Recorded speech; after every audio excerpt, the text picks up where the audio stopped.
hear the same story. It's also interesting following the presentation that just was given, because that was, to me at least, really high tech. Now you're going to get very low tech, and it's going to be all about the consumer, the merchants, and the people out there. And that's what we work with. Just a little bit about myself and why I'm here. I realized I was sitting back there, I was counting how many years have I worked in payments, and it's 21 years in all kinds of different functions, a lot of the time in acquiring. And I also realized that I also worked the last 3 years solving customer needs. And I didn't think about that for the first part of my business, because it was all about, we worked with payments, we worked with acquiring. You kind of get part of this club that talk a separate language. We talk very technical. Everything becomes really, really, yeah, you're kind of an inner cult here. And at some point, and for me, I think it happened back in 2004, I kind of broke out of that because I started talking to customers. That was amazing. So let me tell you a little bit about what I care about, and hopefully you think that's fascinating as well. Starting with this one, that's sometimes how I feel when I'm working with tech products, payment products, especially acquiring. I worked for Teller in Norway for many years, and we only did acquiring of international cards, meaning first only Visa, then only Visa and MasterCard. It was like we doubled the horizon of our offering. But in 2004, I told you, I got an enlightenment experience. Now, after working in Norway for so many years, being market leader there, I went to Sweden and was going to expand our big Norwegian business into Sweden. And I started walking around Gamla Stan, the tourist area in Sweden, and doing selling to SME segments, small restaurants, tourist shops. And it was really a humbling experience, because first of all, trying to get a meeting with these people, we thought would be easy because we are an important acquirer, right? We are a market leader in Norway. I come there and they don't have time to talk to you. And in the end, we were able to actually book it in between lunch and the dinner, and got into the restaurant and sit there and wait for about 30 minutes till the manager had the time to come and talk to me. And I said, we are here and we're going to give you the best product you can think of for acquiring. But what's important to you? He said, it would be really great if we can get those paper rolls delivered at the door when we run out. And I was like, we don't offer paper rolls. To me, that was so good experience to see we need to start listening to the customers. We need to understand what they really want before we come and present our whole product offering. And unfortunately, and maybe fortunately, we don't decide what's important to the customers, so we need to listen to them. And also when I realized that, it was kind of liberating to get that feeling that I'm not in control, so now I can only ask. And that's a little bit about what we did in Bambora. We started out asking the customers. We did the big European conjoint study. We went to different markets and we started asking the customers. And it was amazing, the unison of the answers they gave us. And it was basically that almost nobody knew how much card transaction business they had. And this is still the pretty small tier, small, medium tier customers. They could not state the transaction cost for acquiring. They didn't know how much the monthly fee was for the terminal, and so on.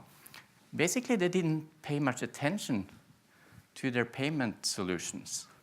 And I found that really fascinating. But what they cared about when we started asking a little more, that was they really would like to deal with less people, less suppliers. So if you can give us everything we need, that would be fantastic. The next, they also wanted to make sure that that terminal or device they used, that it always worked. It was easy to understand, easy to program. I remember one time if you want to go from like fallback from chip to magstrap, you need to remember to push F4. I was like, F4? Who should guess that? And so on. In payments, we made these rules that was kind of, yeah, we knew that. Everybody should kind of know that. But the customer didn't, because they don't know payments. They know that they want to sell more products and they want to be able to get paid for everything they sell. Reliability and quality always comes up. They don't really say they want good customer service. That's not anything they're willing to pay for when we ask them. But that's what makes us keep them. And when we give that customer service, you get the long-time value. You keep the customer for a really long time. And finally, there is actually a willingness. We've been told by the customers to pay more if we can offer that simplicity, everything at once, and so on, because they don't want to deal with it. So, and 20 to 30% of the studies said that they were willing to pay more. What we actually see, it's closer to 40% or even more than 40% in some markets when we're out there offering the simple solution. So based on all those studies, we sat down and said, okay, let's create a new company. And later we decided the name should be Bambora because that's new and different. But what we found out was that the segments we wanted to work with and where we were present in the SMB segment, then simplicity was the key to focus on.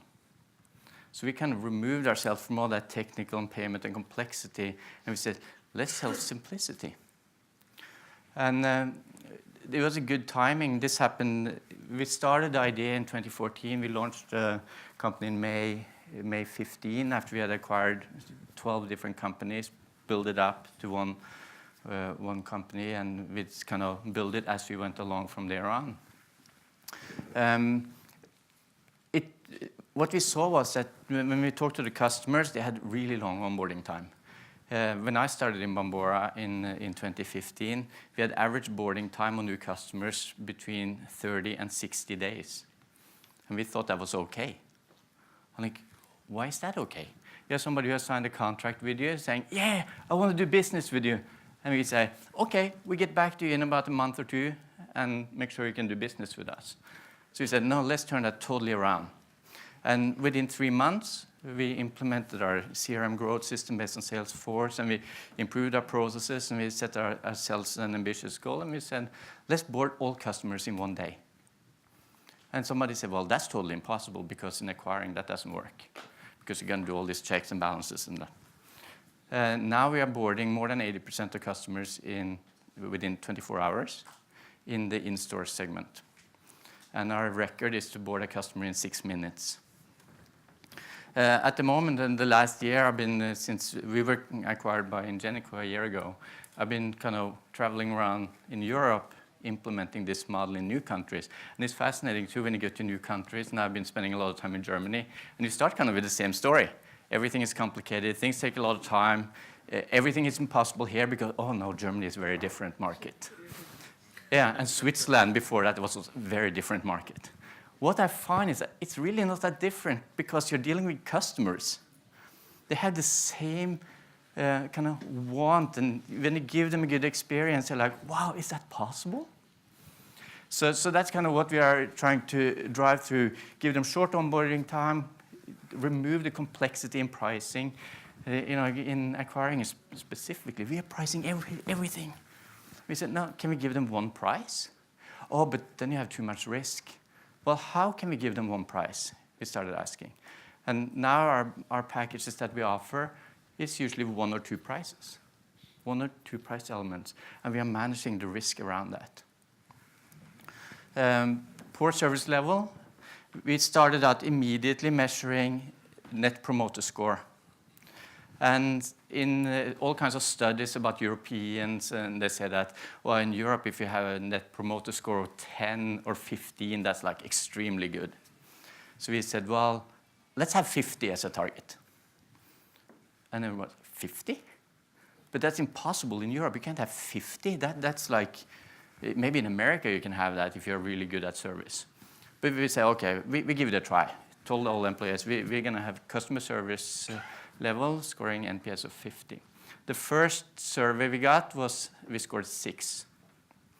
And that did something to the people and the culture. They were like, shit, 6? We can do better than that. Next time, we measured it was up to 16. They were like, wow, that's a huge step. we can do it. And people started believing. And then we said, well, we don't really believe in this measuring once a quarter because, hey, you're talking to customers all the time. Why should you measure once a quarter? So we said, let's drop all those customer surveys and everything that we do regularly. We measure every contact point, and that's what we're doing now. And a lot of companies are actually doing this. We measure every time we talk to a customer, they get a text message and asking, how did you like us, and will you recommend us to a friend and colleague? And now we are consistently on those measures, plus minus 50. And it does really something to the organization and the people, and they're so proud when they do this, and they're there to provide service. So we decided that what we are doing here, we are just taking an ordinary product and service, and we are providing it to the customer in an extraordinary way to customers who are not used to getting much attention. And to me, when I get that, I'm allowed to do that. I get this, I get goosebumps on my arms because I feel so honored to be able to be out there and serve those customers. And especially when they smile back at me and say, hey, I'm so glad I can work with you. Like, customers shouldn't say that. I should say that to them. When they say that to me, it's like, wow, this is a great moment. And when you get your whole organization around and give them that experience and feeling to be allowed to offer good service and get customers who send you mail back and say, it's just been a great experience, thank you for helping me, that is pretty cool. And that is what our whole company is based on. And that's kind of what we are rolling into every market. We started out in Nordics. We did Sweden, Norway, Denmark pretty much the same time. Then we rolled it out in Finland. I went down to Switzerland, spent some months there. We rolled it out there. And our 100-day plan rolling out to Switzerland, we did in 53 days. So that's pretty good with systems and everything. And then we are talking to these kinds of people. And what's unique about these people that we work with in the small and medium tier segment is that they don't have any payment experts in their organization. This is the owner of he owns 3 stores. And he is managing it, and he's managing his cash flow day to day. And he said, I had to be the payment expert, but I don't care about payments. I care about serving my customer, making sure that they can buy what they want from me.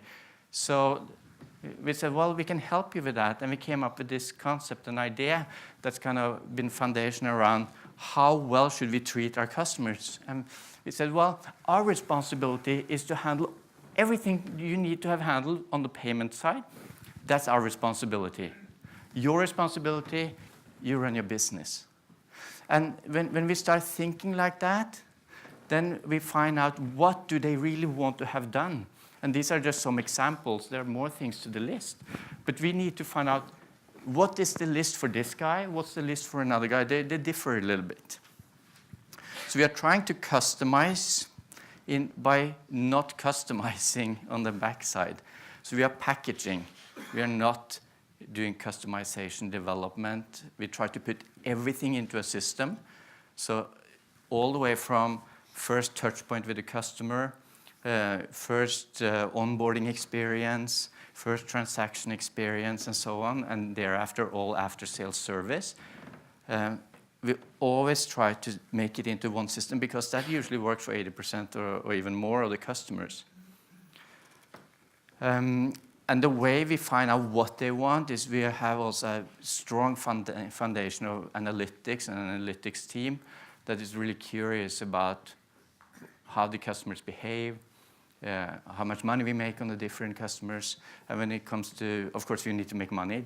It's not only providing service, but what we also find is that the most happy customer pays us the most. They're willing to buy more from us. So we measure acquisition cost. How much money did it cost us to get a customer, and it's fully loaded. And then we measure average revenue per customer every month. How much for the different segments, sales channels, lead channels. And we understand then how we can grow that over time, and we measure how much customers we have lost are worth versus new customers, and it's very different. And based on all this, we make different decisions on how we package, how we do resale activity, how we do upsell activity, and how we do repricing activities. In the end of the day, it's all about this, that we are not happy until all our customers are happy. So that's what we are driving towards. And now when we look at where we are moving into the payment market now, what was difficult before is suddenly not that important anymore, because we are moving into an area where this is happening, where you get the integration. Even small customer now should have integrated solutions. It's software taking, everything is now cloud-based. It should be, payments is more and more fully integrated with your cash register. And we found out based on, we came from this, I mean, we bought legacy businesses when we built Bambora. And we have an old acquiring system that's probably 20, 30 years old. It's not the right system to do API, full integration, quick development, quick integration for small customers. So we decided to link up with a company that's really strong on that. And I think that went out a few months ago. Payworks, it's a German company working also globally. And what's unique about them is, I mean, we are good at handling customers with payment solutions, and especially the SMB customers. They are really good on the technology and integration. And they have grown from having, what does it say, 16 integrations in 15, and now they're up to 150 plus. And it's so easy to integrate new ECR solutions for them. And so we are kind of providing the ISV partners with a very easy way of integrating our payment solution into their offering to their customers. And suddenly you have a new distribution channel. What's in it for them is that they get a great product. It's all inclusive, it's very customer oriented, and we handle all the service. And what we get from them is very good and quick integration. And that's kind of been our challenge. If you take a market like where I come from, Norway, 70% of the market for payment terminals are integrated. So if you don't have an integrated solution, you work in 30% of the market. And also when you know that in Norway, Bank Accept, the local scheme, has 85% of the payment transaction, you get then 30% or 15% of the business. It's kind of tiny. If you can have a fully integrated solution and follow this new development of being much more software-driven, API-driven solutions, you open up your playing area. So we are kind of, together with ISV partner and Payworks, we are kind of building a full integrated solution. And based on what we have, and it's really not that complicated, because we are taking exactly the services that we are selling to the customers already, and we just say now, and you can have it together with whatever ECR solution you want. So we are giving them even more one-stop shop. So that's really exciting for us. And we are doing this on a pan-European scale. So this is not only in the existing Bambora market, but we are looking more pan-European and globally to see where are the ISVs that are in need of this kind of solution to build into their offering, and we support you on the back side. And then we basically give them an opportunity to sell a full package where we take our products and services, bundle it in with everything. So I think that was a very quick journey about who is Bambora, what did we do, and what are we doing right now. And it's all about the customer and seeing the customer.